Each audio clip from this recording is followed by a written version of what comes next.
Bien, entonces, de lo que se trata acá es de definir esta legitimidad del poder y ya vimos que legitimidad tiene que ver con la aceptación y definimos que la aceptación o esta valoración del poder, para el caso de lo que estamos viendo ahora, se hace principalmente a partir de lo que es un solo grupo social, es decir, es una validación que hace el criollo, la élite o la llamada clase dirigente.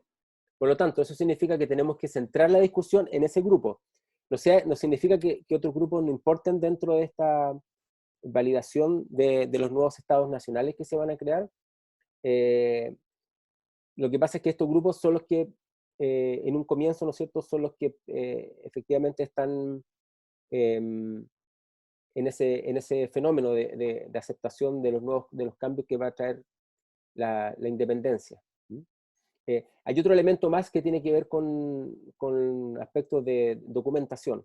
Eh, si nosotros pensamos que gran parte de lo que estudiamos se hace con documentación escrita, es evidente que un grupo deja material escrito hacia nosotros y otros grupos no. Entonces también es un fenómeno que lamentablemente hace más difícil que podamos ver si esta aceptación del nuevo poder se estaba eh, construyendo en otros grupos también, fuera de la élite. Bien, ¿por qué es importante empezar con el siglo XVIII? Y por eso que era irrelevante esta discusión sobre la cronología cuando empezamos este curso, para entender, ¿no es cierto?, cómo se va construyendo esta legitimidad del poder. ¿Por qué es importante empezar por las reformas borbónicas? ¿Qué creen ustedes? ¿O qué dicen ustedes?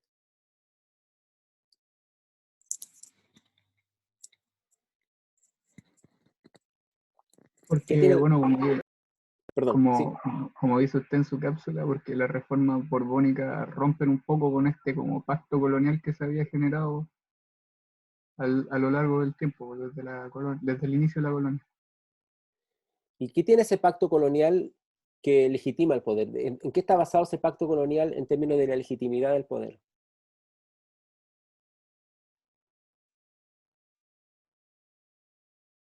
Ya acá vemos, ¿no es Eh, cierto?, que Bethel, perdón, aquí, sí. El pacto colonial, o sea, dota de legitimidad, está dotado de legitimidad en tanto entrega una forma de, dígase, autogobierno en cierto grado autónomo, pero siempre respondiendo a la metrópoli, a España. O sea, que se genera un sistema de cierta forma centralizado en la que se da la ilusión de que el gobierno colonial puede funcionar de manera distinguida a la del Imperio Español.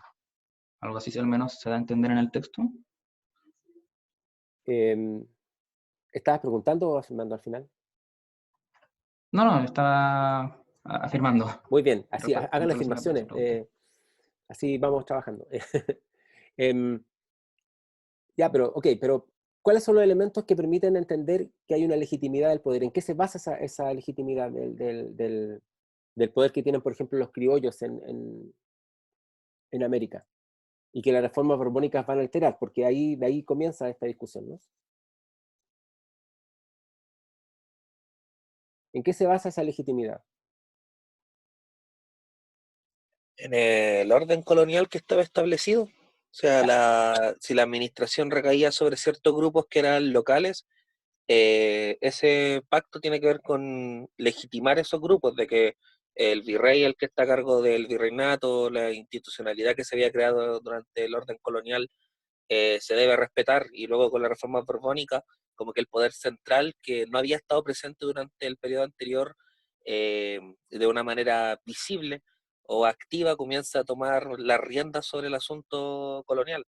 Entonces como que rompe un poco ese orden, creo yo, que estaba establecido. Entonces, cuando uno mira las reformas borbónicas y ve como efecto disruptivo que tuvo, ahí se abre un poco la caja negra y puede empezar a mirar cómo funcionaba la legitimidad del poder en el periodo colonial, y también uno piensa que eso también de alguna forma va a traspasarse al periodo republicano, el que tenemos que ver nosotros. Un aspecto, como dice su compañero, tiene que ver tal vez con las funciones burocráticas, es decir, los nombramientos, el virreinato, el virrey, el capitán general, etc. Después el intendente legitima de alguna forma el poder, porque el poder es nombrado desde, perdón, el cargo es nombrado desde la corte, y junto con eso está la soberanía que otorga la corona. Aquí tenemos dos elementos, entonces, la legitimidad va por la función.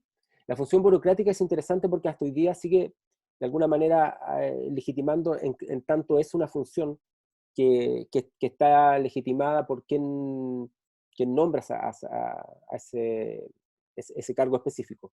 Si el virrey es nombrado por el rey, entonces el rey ya tiene su legitimidad en tanto es un régimen que gira en torno a la visión religiosa de lo que es el poder que tienen los reyes sobre el resto de la ciudad, de los vecinos. Entonces, por lo tanto, el virrey va a estar también legitimado. Hay un elemento que acá también está presente, ¿no es cierto? Y tiene que ver con lo que es el poder, la autonomía del poder local. ¿Mm? Tenemos entonces tres aspectos. Como dije, uno es la función burocrática, pero que está relacionada con la soberanía de la corona, es decir, el virrey es legítimo en tanto se reconoce la soberanía de la corona, pero también está la soberanía de los pueblos. ¿A qué se refiere eso con la soberanía de los pueblos? Que es una práctica medieval, prácticamente en España.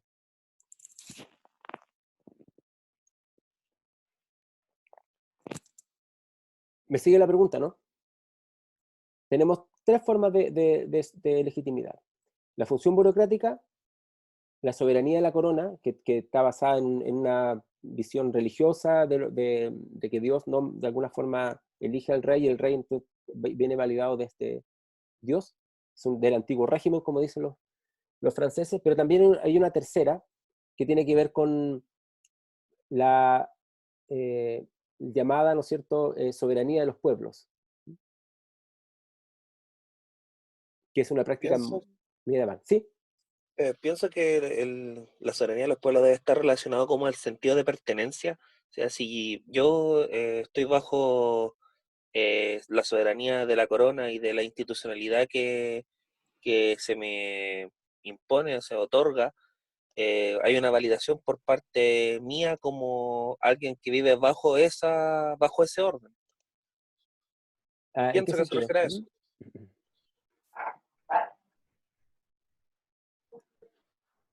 ¿En qué sentido? A ver, si lo puedes explicar de nuevo, por favor.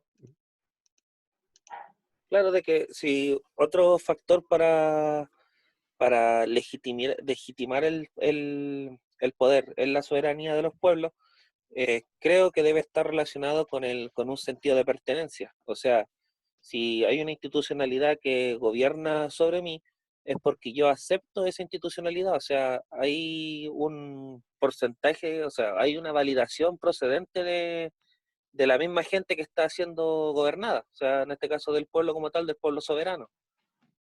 No sé Ahora, si me explico bien. sí, sí, pero hay algo que les falta a ustedes que tiene que ver con la historia medieval europea, que es cómo se validaba la legitimidad de los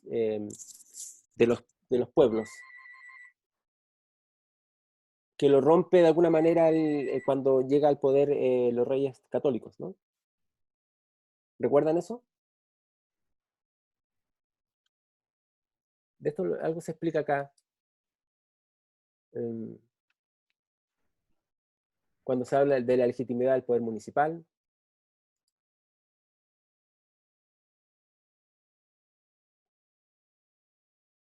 ¿Recuerdan el tema de los reinos de España?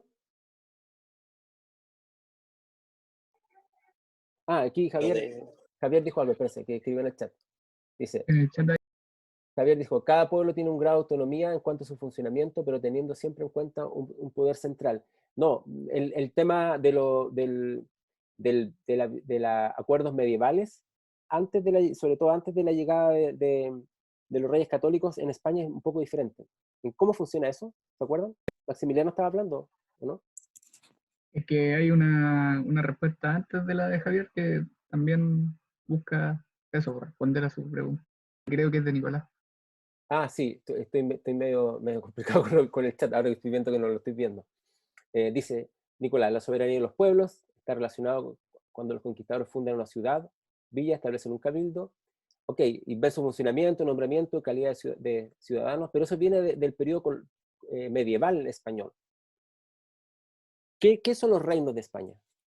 ¿Y por qué eso va a ser alterado por los reyes católicos? Nos vamos bien atrás, pero es importante entenderlo para entender después cómo eso se va a continuar desde el siglo XVI prácticamente hasta el siglo XIX. ¿Recuerdan cuando vimos los continuum y de la longue durée, como dicen los franceses, de la historia? Es importante mirarlo también de esa manera. ¿Por qué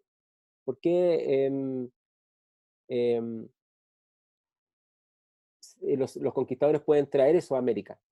Porque es una práctica muy enraizada en España. ¿Qué son los reinos? Por ejemplo, ¿no es cierto? Castilla, Navarra.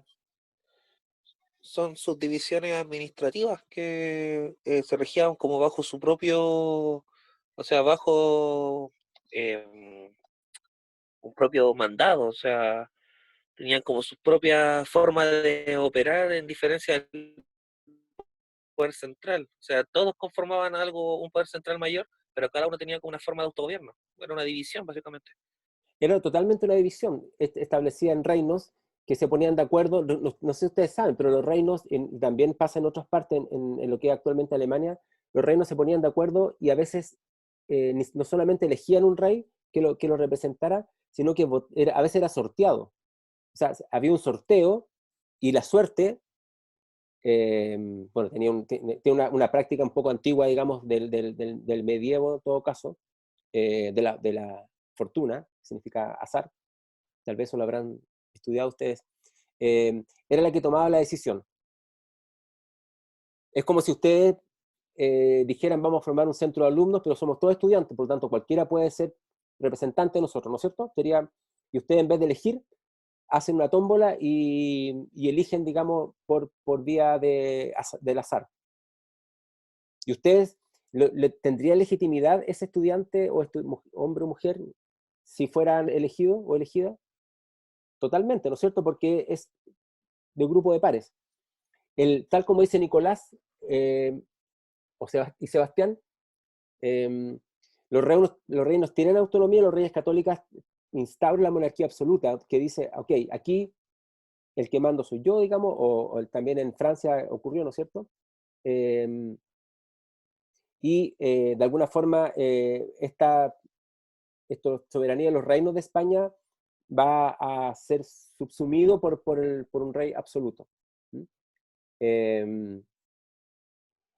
Pero esa tradición continúa en España y cuando llegan los conquistadores a América traen esa visión y por eso es que es tan importante la organización municipal, porque ahí es donde está el poder de alguna forma que emana de la soberanía popular. Entonces, acá dice Nicolás, la noción de Dios le entrega la soberanía a los pueblos y ellos se la entregan al rey. Sí, hay varias perspectivas en ese sentido. De alguna forma, la visión religiosa valida ambas cosas, que el rey tiene la legitimidad por esta visión divina, o que el Dios le otorga la soberanía a los pueblos. No es lo mismo que soberanía popular, porque es un concepto moderno, que lo vamos a ver también en este curso. Entonces, tenemos tres formas para concebir la legitimidad. Y todas ellas giran en torno a los criollos, ¿no? Como lo hemos visto. Una tiene que ver con los funcionarios públicos que vienen del grupo criollo, otro tiene que ver con los funcionarios de la iglesia, perdón, los funcionarios no, con los miembros de la iglesia, del poder eclesiástico que también vienen de ese grupo, y otros tienen que ver con los reinos o los pueblos, o en este caso la soberanía que emana del poder municipal, que también tiene que ver con este grupo. Entonces, una parte importante de la discusión va a girar sobre este grupo, no porque nosotros pensemos que es un grupo más importante que otro, sino que porque ahí de alguna manera emana el concepto de legitimidad. Y en este sentido las reformas borbónicas son importantes para ver cómo alteran estos conceptos de legitimidad. Y eso es importante para poder entender después cómo funciona esto en el siglo XIX. ¿Hay algún elemento que podamos discutir acá?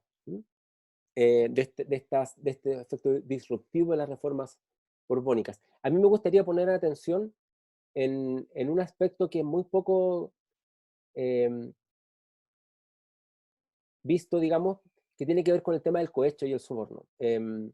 Hans Pichman, que es, yo lo cito, aparte de citarlo, bueno, yo me formé con él porque hice el doctorado con él en Alemania, y reconozco que soy un poco, digamos, cercano a sus ideas, que son medio extrañas de repente. Él dice lo siguiente, dice que cuando se forma América como una colonia, en la práctica había una autonomía funcional, a pesar de que si uno mira las leyes de Indias, hay todo un concepto de que hay un poder centralizado que es el que nombra todo y desde la corona, desde la península, y que gobierna como a distancia, gobierna casi como a distancia y por eso que las leyes de India son tan específicas, son tan detalladas y tan burocráticas, porque la idea es que desde la distancia se pudiera gobernar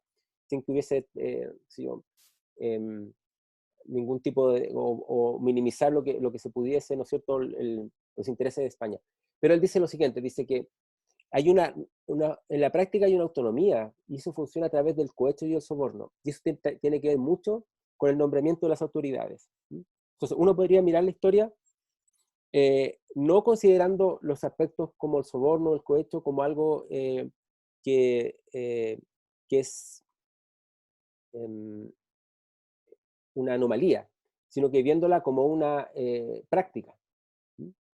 Y eso es lo que altera las reformas borbónicas, la posibilidad de que el cohecho y el soborno, como una manera de influenciar, por ejemplo, el nombramiento de cargos, no solamente en cargos del punto de vista de la administración colonial, sino que también en la iglesia, que juega un rol muy importante, eso lo altera, las reformas borbónicas. Entonces, ¿ustedes creen que el cohecho y el soborno legitima el poder local? ¿Cómo ven eso? ¿O legitimó el poder local? ¿Sabe lo que es el cohecho, no? Me imagino. Es un delito, de hecho. Está hablando... Tienes que poner el audio. Genera como un sistema de funcionamiento como legitimado por toda la comunidad en ese en cierto sentido, como un estilo de hacer las cosas adecuado a las necesidades de los vecinos en el fondo. Ya, y de los vecinos principales, estamos hablando, por supuesto, de Claro. la élite, ¿no? Pero yo creo que lo pongan atención a eso, porque uno puede mirar la historia, toda la historia incluso hasta hoy día, de ese punto de vista, que de alguna manera esta idea de que se acata pero no se cumple, es un concepto totalmente colonial que se ha traspasado hasta ahora. O sea, estamos con un conjunto de leyes que se acatan, es decir, se reconocen, son legítimas, pero no se cumplen. Y una manera de no cumplirla es transgredirla a través del cohecho y el soborno. Entonces, las reformas borbónicas alteran este fenómeno, y por eso es importante, como inicio para entender el siglo XIX, tratar digamos, de ver en qué sentido va a afectar este funcionamiento del poder colonial. Yo, un primer nodo que puse, ¿no es cierto?, tiene que ver con el tema del poder local. ¿Qué entienden ustedes por este nodo de legitimidad? ¿Por qué el poder local es tan importante como elemento de legitimidad?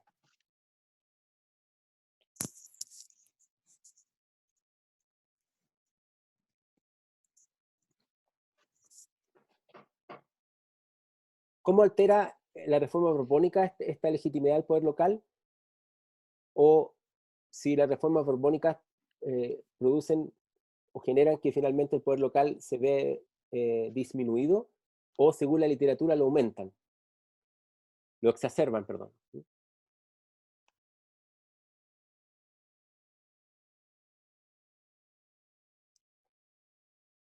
Antes de empezar a ver el texto de Chiaramonte, vamos a mirar eso, por favor.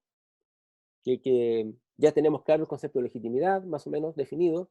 Tenemos claro que esta legitimidad gira en torno a un grupo específico, que sería los criollos, o como se les llame, el poder dirigente. Tenemos claro que las reformas borbónicas es una buena vía para entrar a mirar cómo se dio esta legitimidad del poder en el siglo XIX, en la medida en que en el periodo anterior va a ser un elemento disruptivo. Y hay otro elemento, ¿no es cierto?, que tiene que ver con el poder local.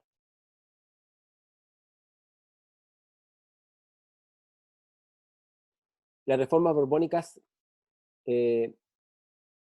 tratan de centralizar y quitarle al poder local, ¿no es cierto?, su capacidad de influencia.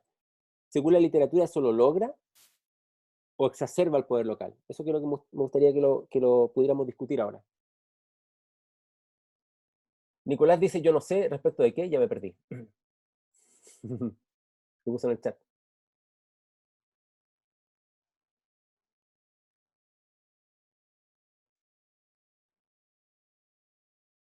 Ah, yo no sé, que sobre el cohecho. Ah, ok.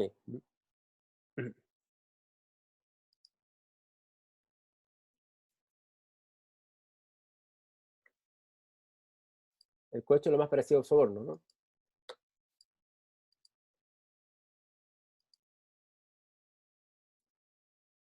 Hay una definición en Wikipedia del cohecho. Wikipedia es una buena enciclopedia, ojo. Cuando uno tiene una duda, es una buena manera de entrar a revisar, sobre todo en inglés, pero también en castellano. Es comprar votos, en fin, es influir. Lo importante tiene que ver con la influencia, sea el cohecho o soborno. Entonces, mi pregunta ahora es, si las reformas borbónicas logran minimizar el poder local o lo exacerban. ¿Qué dicen ustedes?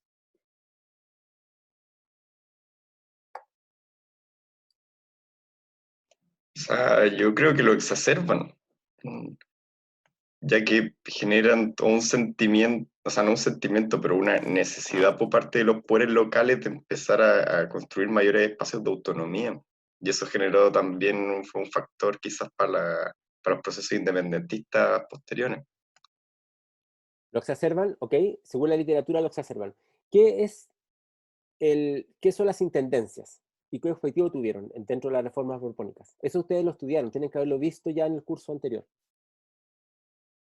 Si no se acuerdan, van a tener que revisarlo. Les puedo mandar la página de Wikipedia, si quieren, sobre qué es la reforma borbónica. Debieran verlo. Como el objetivo que tenía era un mayor control de la zona, ¿o no? Dividir en más intendencias. Ya, Nicolás no se acuerda lo has visto, pero puede que se hayan olvidado. ¿Sí? Fue una estructura que en parte también como que de alguna forma compitió con el cargo de los virreyes, en tanto tenía un control sobre los municipios, las ciudades y cómo éstas se administraban a sí mismas. Era una medida en la que la corona española intentaba controlar a los municipios de forma más directa, enviando peninsulares directamente a trabajar allá. Ok, ya.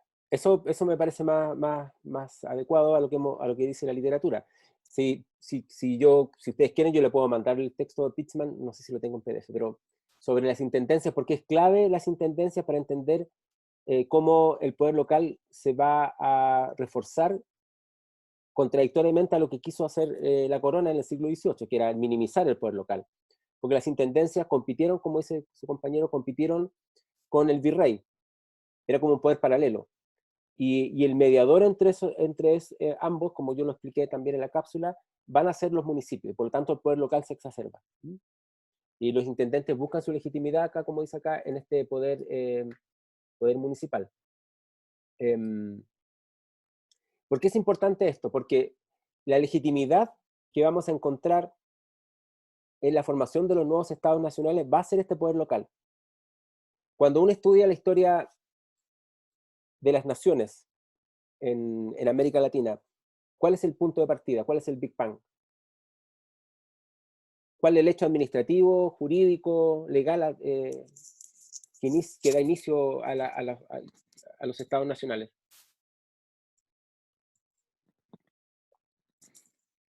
Deberían saberlo porque lo sabemos todos que hemos vivido acá en estos países. ¿Cuál es el hecho concreto que es el punto de partida de los estados nacionales? ¿Cuál es ese acto jurídico? ¿El establecimiento de una constitución? No, Demonios. es anterior. La primera junta de gobierno. Muy bien, la primera junta de gobierno. ¿Y esa junta de gobierno se hace a nivel nacional? ¿A quiénes convocan para la junta de gobierno? No. Sí, la primera junta de gobierno, pero ¿dónde se hace eso? Es un cabildo particular nomás. En Es un ese caso, por cabildo. ejemplo, el de Santiago para el caso chileno. ¿Y cuántos cabildos hubo en Chile al mismo momento de que se hacía en Santiago? Mm, En Concepción hubo un cabildo, en Coquimbo hubo un cabildo, en Santiago, qué sé yo, en el caso de Buenos Aires hubo un cabildo, pero también en Córdoba hubo un cabildo, también en Arequipa hubo un cabildo. O sea, eso es interesante porque nosotros conocemos solamente el cabildo de Santiago. ¿Por qué conocemos el cabildo de Santiago? Porque nuestra historiografía nacionalista ha hecho énfasis solamente en ese cabildo de Santiago como la base de lo que es después el Estado Nacional chileno. Y ha pintado como el enfrentamiento con otras ciudades que también hicieron sus cabildos como una suerte de guerra civil, que es el caso más conocido para Argentina, más que para Chile. Entonces, ¿por qué digo esto? Porque la legitimidad viene de la soberanía de los pueblos y del poder local, ¿no es cierto? Eso es lo primero que podríamos poner acá. Esta parte no me ha funcionado muy bien, pero a ver si lo puedo lograr. La legitimidad viene del poder local. Ya sabemos ya que eso tiene un amplio espectro, digamos, temporal que viene del medievo y que está muy claramente legitimado. Eso se debe traspasar a nivel nacional.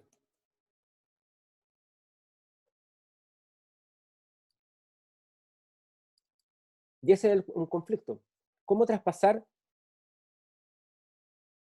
la legitimidad de una ciudad, de un cabildo? De hecho, los cabildos llaman a los vecinos, estos son todos varones, por supuesto, y de la clase alta, y lo llaman a participar, ¿no es cierto?, en las tareas de gobierno que van a iniciar con esto de la captura del rey, ¿no es cierto? Y después la primera junta de gobierno, en fin, van, como dice su compañera también, van a establecer la primera legitimidad, pero es un poder que no está convocado como un poder de todo qué sé yo, el reino de Chile. No hablan a nombre del reino de Chile, hablan a nombre de la ciudad de Santiago. Aquí reunidos en la ciudad de Santiago, a no sé cuánto, tanto, bueno, en realidad debería saber, 18 de septiembre. De hecho, lo celebramos como el día digamos, del Nacional de Chile, pero están hablando siempre a nombre de la ciudad de Santiago.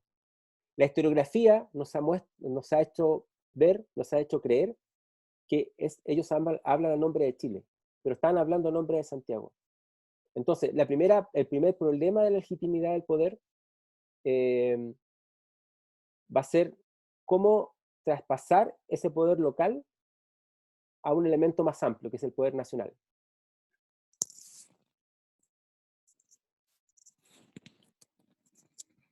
¿Cómo evitar que Santiago hable a nombre del Virreinato de Chile o o Concepción hable a nombre del Virreinato de Chile, o Córdoba, Buenos Aires, Arequipa, Lima, Quito, Guayaquil.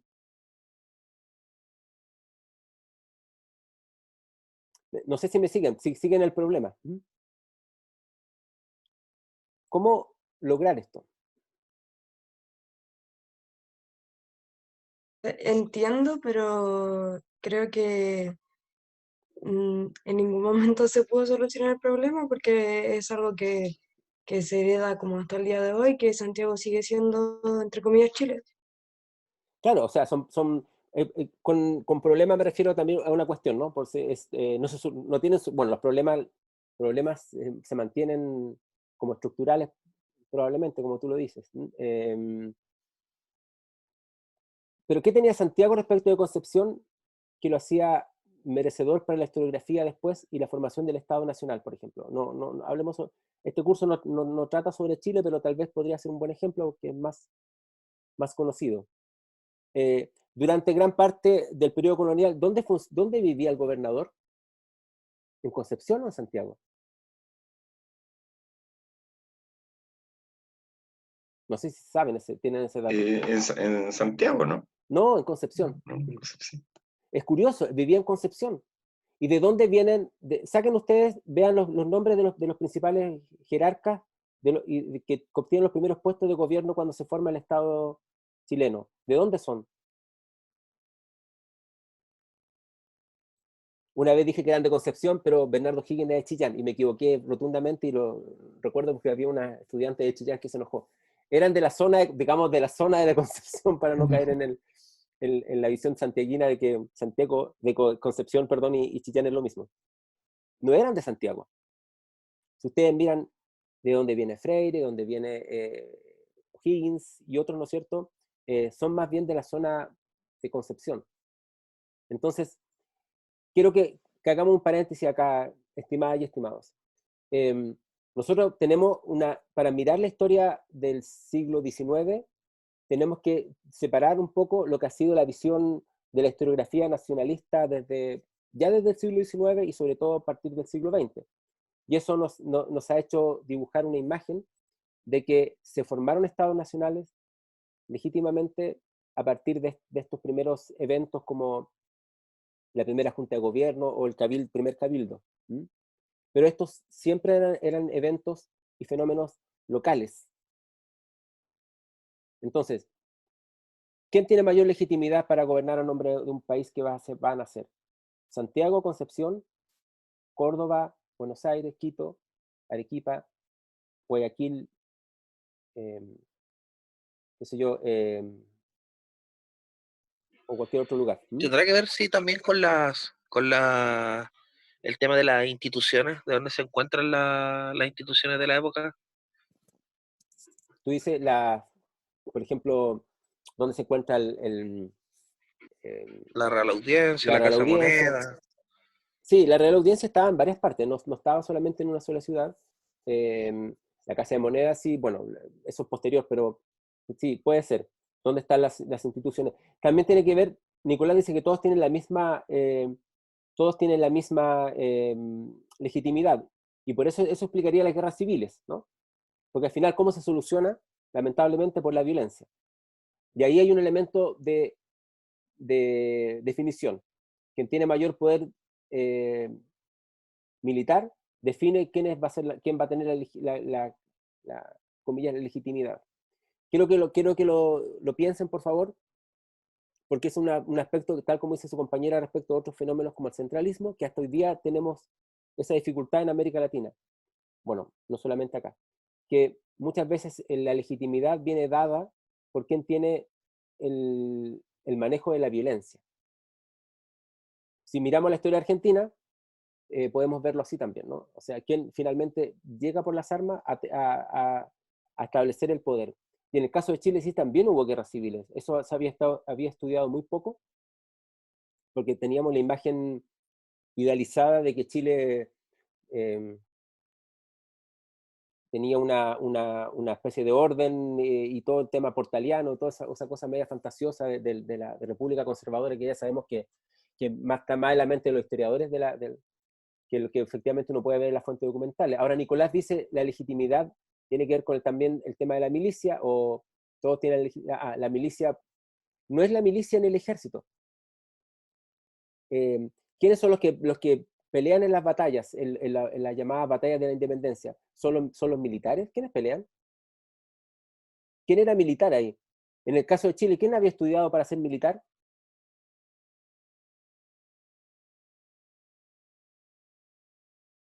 ¿Quién tenía preparación militar de los líderes políticos que forman la independencia? Militar, así que hubiese participado en batalla y hubiese tenido una formación. Carrera, si no me equivoco. Uno de los pocos carreras, sí. O'Higgins no, qué sé yo, San Martín tampoco. En el fondo, la mayor parte de ellos no tenían formación militar. ¿Y de dónde sacaban el ejército? Era la misma gente, el mismo La pueblo gente. que se llamaba a participar. Sí, no se les llamaba tanto participar, se los obligaba, y eran Claro. principalmente los dueños. Es que en el fondo tiene que ver con la misma estructura rural de nuestro continente. Es decir, el personaje que es dueño de una enorme cantidad de terreno es dueño también, entre comillas, de la gente que está viviendo ahí. Por lo tanto, él mueve a esas personas para guerras que no olvidemos que las guerras son por número se ganan en gran medida por la cantidad de personas que participan. O sea, si tengo 20, le gano al que tiene 10, porque son guerras cuerpo a cuerpo. Eso hay que entender un poco cómo funciona la tecnología militar de la época para entender este fenómeno. Entonces, finalmente la legitimidad, volviendo al tema de la legitimidad del poder, se decide gran parte de esto en quién tiene mayor capacidad bélica, quién maneja la violencia. Hay que mirar un poco a Gramsci de nuevo, posterior a la caída del muro de Berlín, por supuesto, no es lo mismo que leerla cuando él lo escribió, para ver el tema del papel que juega la violencia en la configuración de la legitimidad del poder. Es un tema bien triste porque muere gente, ¿no? Pero hay que entenderlo, ¿no? No porque uno no lo acepte significa que no lo va a estudiar. Entonces, una manera de entender la legitimidad del poder es quien tiene mayor poder de movilizar tropas, movilizar personas para poder, ¿no es cierto?, hacer la guerra. Son hombres y mujeres, ¿eh? A todo esto existe también esa visión de que solamente hombres están en la guerra y pelean en las batallas. Sabemos ya que no es así. A propósito del tema de género y cómo se ve desde la historia, hay que tenerlo muy en cuenta. Entonces, bueno, tenemos que la legitimidad se define a partir de esta perspectiva del uso de la violencia. Es una manera. Nosotros para la historia de Chile se ha pintado un poco la idea de que aquí hubo un acuerdo, que la elite es pequeña, ¿no es cierto?, que somos un país aislado, y que se puso de acuerdo rápidamente y después con la República Conservadora, qué sé yo, portaliana, ya finalmente tuvimos una especie de estabilidad, mientras siempre hemos pensado un poco en la teoría de la excepcionalidad en Chile, y mientras todo el mundo, ¿no es cierto?, estaba en guerras civiles, Chile era como una taza de leche y muy, muy tranquila, pero sabemos que eso es falso, esa visión no tiene asidero en lo que se puede ver en las fuentes documentales. Hubo mucho más conflicto de lo que hemos visto en la historiografía. Hay que empezar a estudiarlo para poder encontrarlo efectivamente. O sea, Chile no fue diferente a otros lugares de América Latina, en donde finalmente la violencia legitimó el poder de una ciudad respecto de otra. Aquí no estamos hablando de una legitimidad de las clases sociales, no estamos hablando de que la clase alta siente que tiene menor legitimidad que la clase baja, porque para la época, una visión bien del antiguo régimen, probablemente los únicos que existían como con derechos cabían de hecho en una casa. O sea, cuando se dice el pueblo de Chile, el pueblo de Santiago, perdón, en el cabildo, digamos, el pueblo de Santiago estaba ahí, en la Casa Colorada. Todo el resto no pertenece, eso no es el pueblo, que tenga derechos legítimos.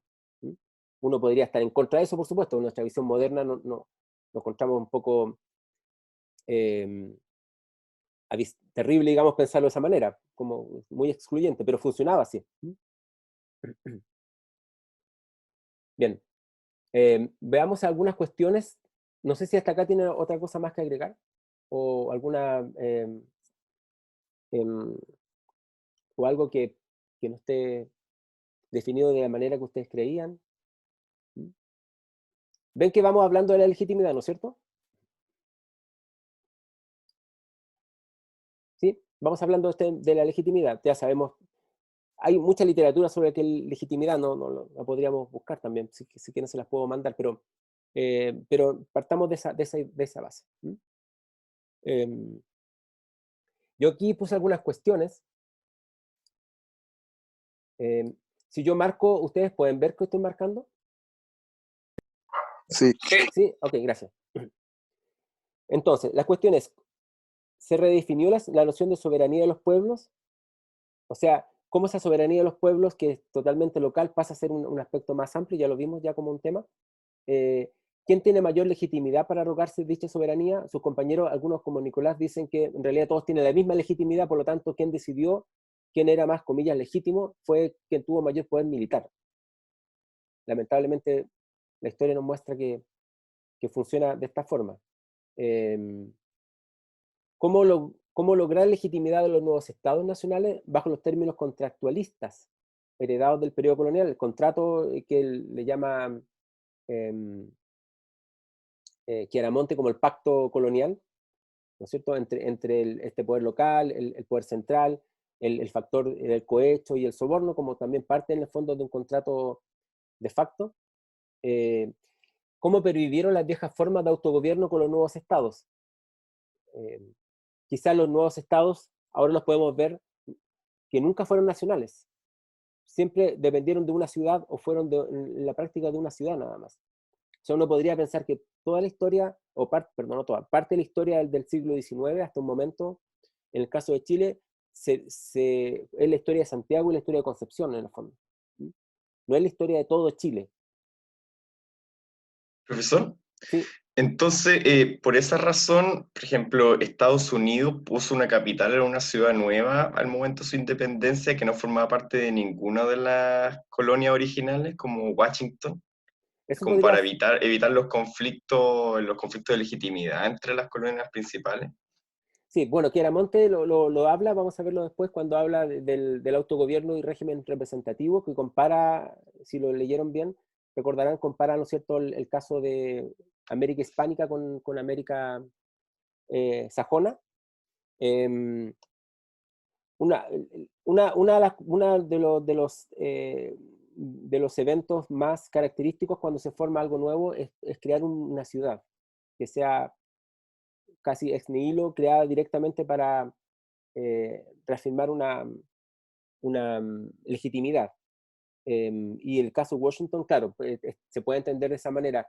Pero en el caso de Estados Unidos, la legitimidad de lo que son los estados ahora actualmente viene de otra perspectiva, lo vamos a ver un poco más adelante.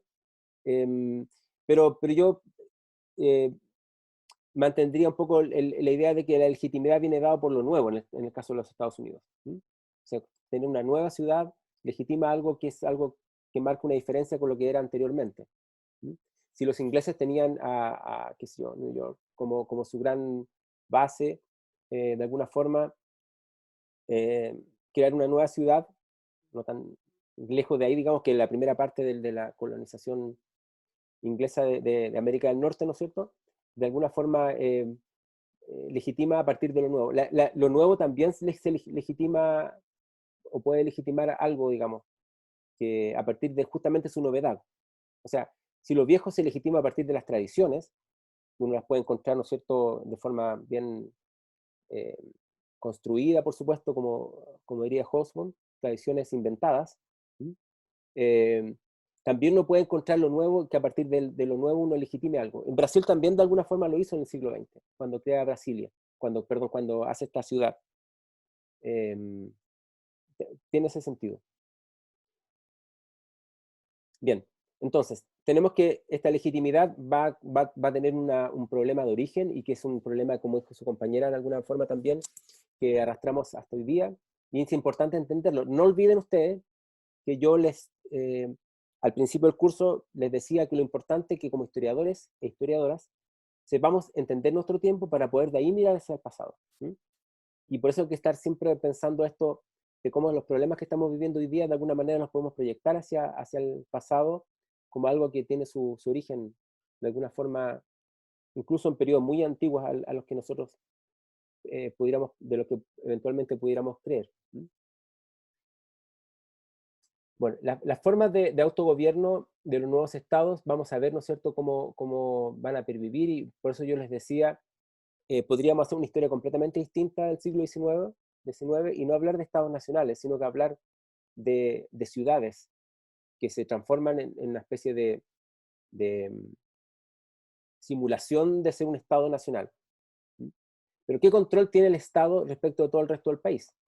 Incluso hoy día los estados enfrentados, por ejemplo, hoy día al tema de las cuarentenas, puede ordenar una cuarentena, y en Brasil, por ejemplo, no sé si ustedes han visto noticias, en Brasil la única manera de que las cuarentenas se cumplan en algunos lugares, por ejemplo, en algunas favelas, ha pasado por el acuerdo con las bandas narcotraficantes que viven ahí. O sea, los que efectivamente tienen mayor legitimidad. Es terrible que uno lo piense así, porque el narcotráfico es algo bien complejo, sabemos, ¿no? Pero tiene que ver con el manejo de la violencia también. Los narcotraficantes manejan mayor poderío militar que los propios estados nacionales. Lo podemos ver en Colombia, donde hay narcotráfico, donde hay, digamos, ese factor se puede ver. No solamente se puede ver como algo delictual, que lo es, bajo el Estado Nacional, sino también como el manejo de la violencia. Muchas veces la violencia legitima el poder. Es algo muy de nuestra, no sé si de nuestra especie, en todo caso, del género humano. Pero uno lo puede ver de esa manera. Entonces, los estados nacionales en la práctica no tienen mucha legitimidad en todo el territorio nacional, sino que están circunscritos. Y uno lo podría ver de esta forma. No sé si quieren agregar algo más sobre esto del Estado Nacional y esta forma de legitimidad del poder. Para terminar, entonces, vamos a mirar el texto de Chiaramonte, que es el texto que tenían que leer hoy día. Recuerden ustedes que esta clase no es para hablar del texto que dirige la clase, que está organizada según el plan del curso, sino que para que ustedes, leyendo eso, más la cápsula, puedan hacer comentarios y podemos aquí hacer análisis. Después ustedes me dirán si esta forma de trabajar les acomoda, les resulta, o si es desastrosa, y yo puedo ir haciendo modificaciones, por supuesto. Y según las posibilidades que tengamos para este curso. Bien, entonces, Chiaramonte es el primer texto que vamos a estar viendo, ¿no es cierto? Y el problema acá es cómo se organizan los nuevos estados sin tener el respaldo de la nación. Esta es la gran discusión que vamos a entrar después. Vamos a hablar un poco más amplia también sobre la nación, y es una discusión global, por lo tanto tenemos que verla cómo funciona en Europa, que es donde, digamos, se da anteriormente. Esta es la idea muy contemporánea de que las naciones tienen que ser naciones-estado o estado-nación. Y lo que Chiaramonte dice que en América Latina se forman estados. Pero lo que no se tenía eran las naciones. Y las naciones son los que de alguna manera legitiman los estados. Aquí Álvaro pregunta del texto de hoy, ¿cómo se llama? Yo les voy a recordar a todos, a todas, que acá tenemos están viendo, ¿no? Un plan de lecturas. Por lo tanto tienen que mirar las páginas. Lo que pasa es que yo no le puse el nombre del capítulo, solamente el número de páginas. Si ustedes van a la página 85, se van a encontrar con el texto que estamos viendo ahora, de Chiaramonte. ¿Ok? Bien. Entonces, sigamos con esto de Chiaramonte. El gran problema va a ser entonces cómo construir un Estado sin tener una nación, y cómo parte del siglo XIX va a ser, a partir del Estado, construir una nación. De hecho, el texto donde está este artículo el texto de Nino se llama Inventando la Nación, que es un gran tema de hace unos 20 años atrás. Esto hay que actualizarlo un poco porque la literatura ha ido cambiando desde hace 20 años atrás. Pero bueno, pero es un tema que hay que entender.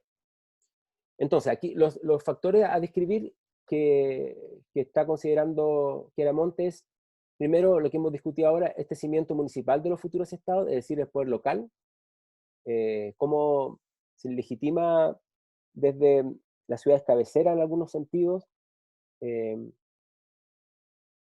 a todo lo que va a ser un Estado nacional.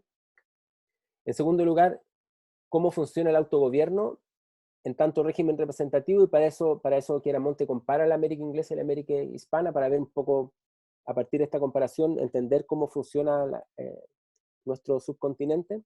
El papel que juega, por ejemplo, acá la estructura abierta de los anglosajones versus la estructura cerrada que tenían, ¿no es cierto?, en América.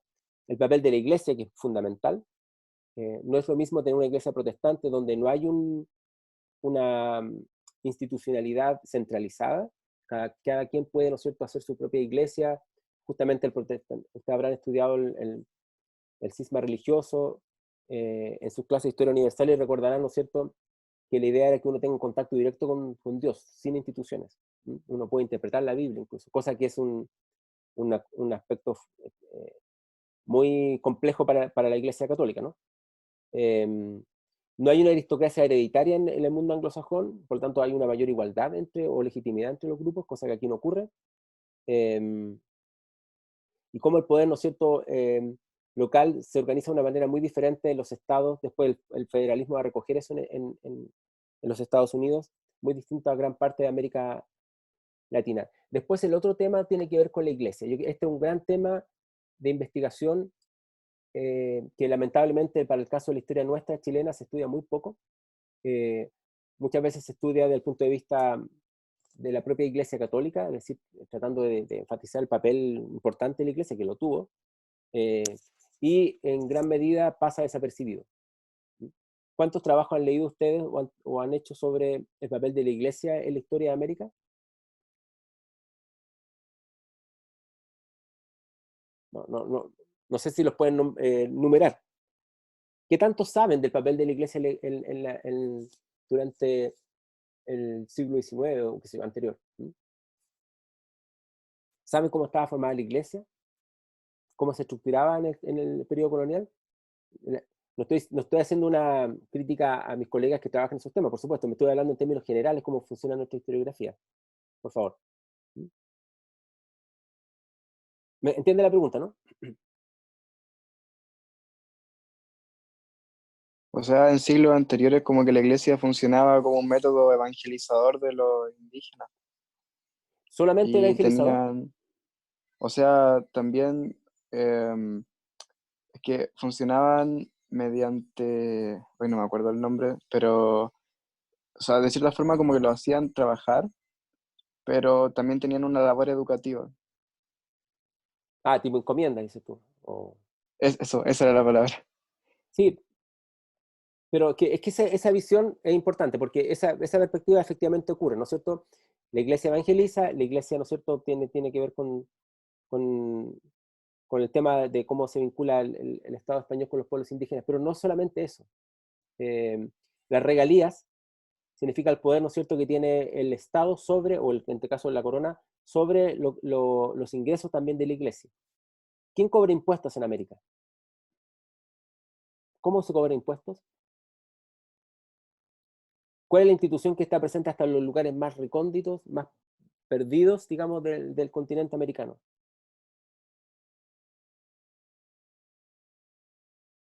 ¿Quién tiene la labor educativa principal? O sea, la labor educativa. ¿Perdón? O sea, la labor educativa la tiene la iglesia principalmente, porque a las personas que componen el clero siempre lo hacen leer, estudiar y tienen conocimiento sobre Dios y sobre su enseñanza. Entonces, miren lo interesante y importante que es. Primero, la iglesia es la única institución que está en todas partes, hasta hoy día. El Estado no está en todo el territorio, está en las ciudades principales, incluso en parte de las ciudades. En algunas ciudades hasta hoy día, qué sé yo, los narcotraficantes, tomemos algunos casos, México, otros países, tienen un mayor, digamos, poder que el propio Estado en algunos lugares. Pero la Iglesia está en todas partes. El Imperio Español está vinculado con la Iglesia para estar extendido a lo largo de todo el territorio y también para el cobro de impuestos y en el aspecto educativo. O Cuando sea se, que como el Estado no puede estar en todas partes, usa la Iglesia para repartir su hegemonía. no, se puede decir otra cosa. Se puede decir que el Estado, que la Iglesia es parte del poder estatal. No hay una diferenciación así en el antiguo régimen. Ah, entiendo. Y los estados nacionales hacen lo mismo cuando se crean. Se apoyan en la Iglesia, siguen en esto. Y recién la experiencia secular digamos, del laicismo, o el laicismo, perdón, va a ser a fines del siglo XIX. Si vamos a mirar las primeras constituciones, y el papel que juega Dios y la religión en las constituciones políticas va a ser bien relevante. O se forman religiones estatales, como por ejemplo el papel que juega la Virgen de Guadalupe, por ejemplo, en la identidad nacional mexicana. O la Virgen del Carmen, por ejemplo, acá en el caso de Chile. El lugar más importante que recuerda la guerra de independencia en Chile, ¿dónde está? ¿En Santiago? En Chacabuco, No, pero se donde recuerda está la guerra. Ah, No, ¿dónde va la gente y lo recuerda todos los años? el santuario de Santa Teresita. No, Santa Teresita no. El templo de Maipú. El templo Maipú. Sí, te cambiaste a Santa Teresita, eso ya es del siglo XX. El templo votivo de Maipú, ahí, ¿no es cierto?, es el lugar. Ahora a nosotros no nos dice nada, quizás, tal vez hoy día, ¿no? Pero es fundamental. Es la Virgen del Carmen, o sea, es muy importante eso. Yo sé que para nosotros que tenemos una visión tal vez más secular de la vida, nos resulta un poco extraño pensarlo. Pero hay que entenderlo para la época, y es súper importante entender el papel de la Iglesia, porque efectivamente esa es parte importante de cómo se legitima el poder. La Iglesia es un gran elemento de legitimidad. Otro elemento, ¿no es cierto?, tiene que ver con la redefinición de las identidades, y aquí no vamos a hablar de identidad nacional, sino de identidades. Ya hace mucho tiempo ya que se trabaja la noción de identidades, que somos parte de muchas identidades al mismo tiempo, y muchas veces, o la mayor parte de las veces, totalmente contradictorias. Uno en algún lugar es de una manera y en otro lugar de otra. Eso no significa que sea un hipócrita, algunos probablemente lo serán, pero me refiero a que uno participa de muchas identidades, y hay que entender ahí esta multiplicidad de identidades como un elemento para la constitución de los nuevos estados nacionales, que va a tratar de enfatizar una respecto de otra. Y finalmente el territorio. El territorio, ¿no es cierto?, que tiene las bases de las unidades administrativas, el caso de Chile, lo más obvio, ¿no es cierto?, el Reino de Chile, pero también cómo se van a tratar de subdividir otras. El gran tema de José de San Martín, cuando hace la expedición libertadora del Perú, sabemos que no tuvo nada libertadora, ¿no es cierto? El objetivo principal era desarmar el virreinato del Perú, que era una fuente probable de una restauración del poder monárquico en español. Entonces, lo que hacen con el virreinato del Perú es desarmarlo, y constituyen estados nacionales sobre la base de lo que antiguamente era el gran virreinato del Perú. Bien. Para avanzar entonces ahora en la clase de esta parte de la legitimidad del poder, yo les pediría que pensaran nuevamente este tema de cómo se legitima, qué significa la legitimidad, el papel que juegan este cambio del poder local al poder más amplio, y que la práctica se da de una manera muy, muy compleja o no se da. El papel que juega la historiografía nacionalista, que nos ha hecho creer de que efectivamente esto fue automático, que cuando se legitimó el poder local, se legitimaba un poder nacional, cosa que no ocurrió. Lean nuevamente, si no han leído a Chiaramonte, espero que lo hayan leído. Yo evidentemente no estoy evaluando acá si ustedes leen o no leen los textos, porque eso es parte de su trabajo como estudiante. Es un tema que ustedes tienen que hacer, no lo pongo en duda.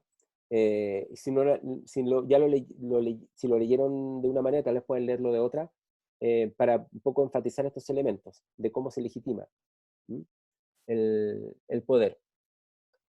Según el plan de lecturas, bueno, estamos, perdón, en el tema de la legitimidad del poder acá en el programa, ¿no es cierto? Y según el plan de lecturas, la semana del 20, pasamos al mismo libro y a la página 117.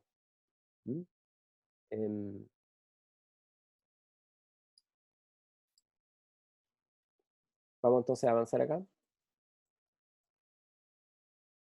Perdón que esté haciendo esto, pero acá. El texto de François Xavier Guerra, El ocaso de la monarquía hispánica, revolución y desintegración. Y lo que vamos a mirar acá,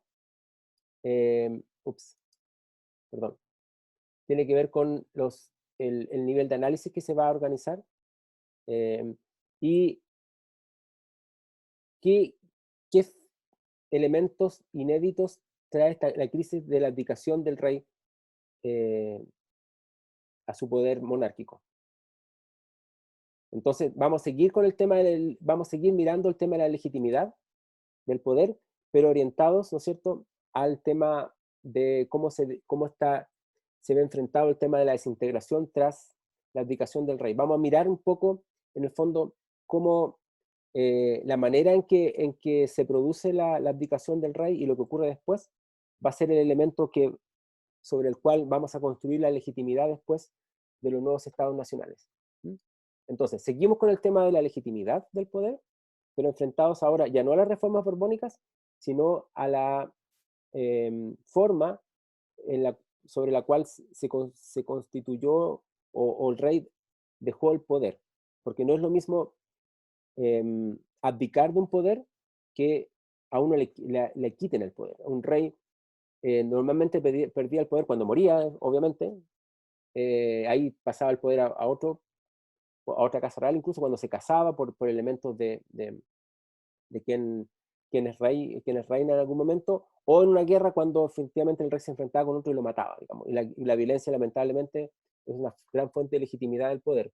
Pero lo que no ocurre, y no puede ocurrir, es que un rey de mutuo propio renuncie al poder que ha sido otorgado por Dios. Entonces, ahí hay un problema muy complejo que es la fuente de conflicto, pero también de la legitimidad de los nuevos estados nacionales. Bien. Estimados, no sé si tienen algo más que agregar. ¿Está clara las lecturas? Sí, gracias. Yo voy a hacer otro video chiquitito sobre este tema de los problemas que trajo la abdicación del rey, digamos, como tema.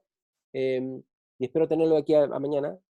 Y si no, directamente lo hago la próxima semana, englobo los dos temas de la semana. Les agradezco mucho su participación. ¿Hay algo más que están diciendo? El texto de las intendencias. Lo voy a buscar porque yo gran parte del material que trabajo lo tengo siempre en PDF, o lo paso yo a PDF. Pero no estoy seguro si lo tengo, se lo voy a buscar. Pero tengo algunos textos y creo que están en castellano además. Ahora que termine la clase, voy a buscar los textos, como pregunta Nicolás, para subir el texto que tenga sobre intendencia de Horst Pitzman. Bien. Nuevamente, muchas gracias. Antes que todo el resto ya se empiece a descolgar del curso, vamos a finalizar. Cualquier duda que ustedes tengan, me escriben. Ya saben, ¿no es cierto? Y nos veremos ya la próxima semana. Cuídense. Que estén bien. Chao. Gracias. Chao, profe. Chao.